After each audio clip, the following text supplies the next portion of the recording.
Hello everyone, I am Rishabh Garg. As I promised with everyone, I am going to start a new lecture series on the Constitution. So in this lecture series, I am going to discuss Bare Act of the Constitution. This lecture series is going to help UPSC students as well as law students. Clear? So देखिए, जो हमारा constitution था उसको लेके सबसे पहली debate क्या थी, क्योंकि हमारे ऊपर ब्रिटिशर्स का होल्ड था। तो जब इंडिया फ्री होने वाला तो सबसे पहला क्वेश्चन उठता है कि इंडिया में हम कौन सी कंट्री का कॉन्स्टिट्यूशन अडॉप्ट करेंगे। क्लियर? सबसे पहली प्रॉब्लम थी because we were ruled by the Britishers for around 200 years, so we thought we should adopt the British constitution as it is, but there were some members in the constituent assembly who opposed this idea, and a drafting committee was appointed under doctor Bhimrao Ambedkar. तो उन्होंने क्या किया, लगभग 60 countries का constitution पढ़ा और उसके बाद लगभग 11 जो वर्ल्ड के कॉन्स्टिट्यूशन थे उनसे पढ़ के हमारे लिए कॉन्स्टिट्यूशन न्यू बनाया। उन्होंने जितने भी कंट्रीज का कॉन्स्टिट्यूशन पढ़ा उनको पढ़ने के बाद वो जो प्रोविजंस थे उनकी कंट्री में वो एज इट इज ना लेके उन्हें इंडियन कंटेक्स्ट के हिसाब से चेंज करके यहाँ पे अडोप्ट किया गया। देखिए, सबसे पहले हमारे कॉन्स्टिट्यूशन में लिखा गया है प्रीएम्बल।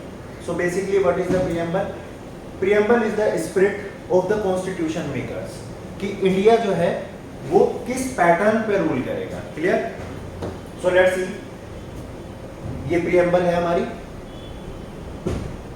इसमें लिखा है we the people of India, यानी कि हम भारत के जितने भी लोग हैं। It means the source of the constitution are the people of India, ना कि वो constituent assembly, because they were given the representation by the people of India. तो पूरी जो कंट्री के लोग हैं उन्होंने ये कॉन्स्टिट्यूशन अडॉप्ट किया है। Having solemnly resolved to constitute India a sovereign. Sovereign means, what is the meaning of sovereign? Sovereign means जो कंट्री अपने इंटरनल और एक्सटर्नल डिसीजंस लेने में पूरे तरीके से इंडिपेंडेंट है, उसको हम बोलते हैं sovereign country. Next, socialist. Socialist means जहां के इंस्टीट्यूशन के ऊपर जो है गवर्नमेंट का होल्ड होगा। देखिए, इंडियन जो जितनी भी मार्केट है कुछ भी है उसके ऊपर जो है पूरे तरीके से गवर्नमेंट का होल्ड ना होके एक लिमिटेड लेवल पे गवर्नमेंट होल्ड था, जिसमें हमने थोड़ा सा कैपिटलिस्ट एलिमेंट भी जो है अडॉप्ट किया है।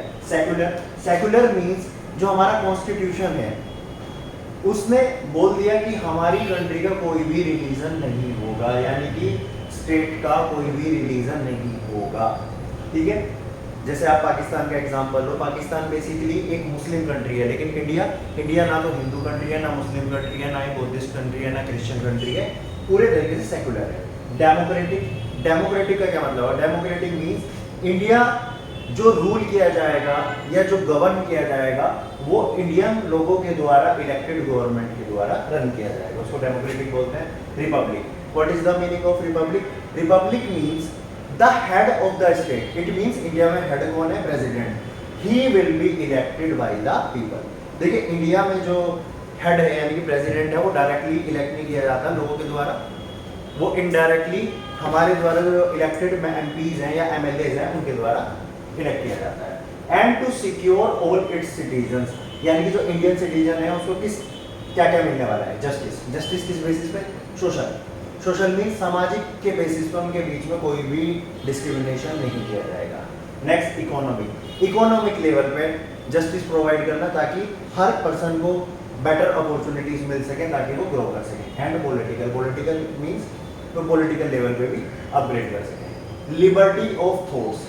लिबर्टी मीन्स आप अपने माइंड में कुछ भी सोच सकते हैं, उसकी लिबर्टी। एक्सप्रेशन, जो आपने सोचा उसको एक्सप्रेस करने की जो इंडिपेंडेंस है वो आपको दी गई है। बिलीफ, आप जो मर्जी चाहे किसी भी रिलीजन में, किसी भी या नॉन रिलीजियस हो सकते हैं, किसी भी चीज़ में आप बिलीव कर सकते हैं। फेथ जिसमें चाहे रख सकते हैं। वर्शिप, जो रिलीजन आप मानते हैं उसकी वर्शिप कर सकते हैं। आप हिंदू हो हिंदू वर्शिप कर सकते हो, मुस्लिम हो मुस्लिम रिलीजन की वर्शिप कर सकते हो, बुद्धिस्ट हो, क्रिश्चियन हो, जैनिज हो, कुछ भी हो, आप अपने रिलीजन के हिसाब से यहाँ पे पूजा कर सकते हो। Next, equality. इक्वालिटी किस चीज़ की? स्टेटस की एंड अपॉर्चुनिटीज की। स्टेटस मीन्स एंड अपॉर्चुनिटी, यानी कि हर सिटीजन को इस कंट्री में जो भी अपॉर्चुनिटीज और स्टेटस दिया जाएगा उसके हिसाब से उन्हें इक्वालिटी प्रोवाइड की जाएगी। हाँ, इसमें कुछ जो है कुछ लिमिटेशंस भी हैं, कुछ एक्स्ट्रा अपॉर्चुनिटीज़ भी दी गई हैं SC/ST कम्युनिटी को, क्योंकि उन लोगों का बहुत लंबे टाइम तक डिस्क्रिमिनेशन हुआ था, तो उससे बाहर आने के लिए वो हम आगे डिस्कस करेंगे। नेक्स्ट,